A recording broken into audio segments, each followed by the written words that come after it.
How you doing? This is David Johnson again from Grill Beast Barbecue Accessories. This is our second video of our 3-video series to show you how to properly test your thermometer to make sure it's accurate. Now, the first way was with a cold ice bath. The second is with boiling water. But there's a key to this. Boiling water, the boiling point of water is different for different elevations.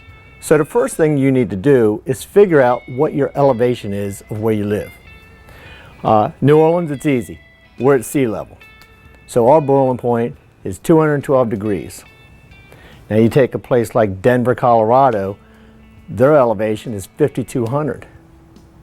And so their boiling point is 202.5. Now we have a chart on grillbeast.com in the owner's manual of the Beastometer. It's also in the ebook that comes with the Beastometer that'll show you, based on your elevation, what your boiling point is. So let me get this water boiling again. We'll check out the Beastometer, see what the temperature is, see if it's accurate. And then in the third video, we're going to show you what to do if your thermometer is not reading correctly. Wait just a second.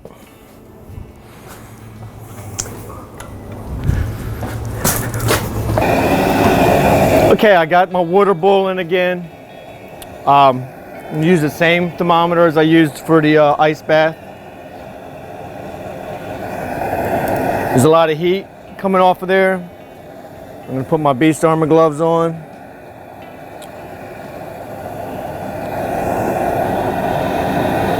Now, because we're at sea level, this should go to 212.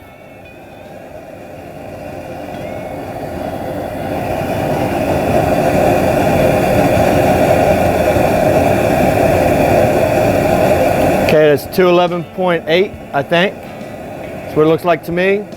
It's considered accurate. So, make sure you look at the next video. I'm going to let you know what you do if your thermometer is not accurate. And see you then. Bye.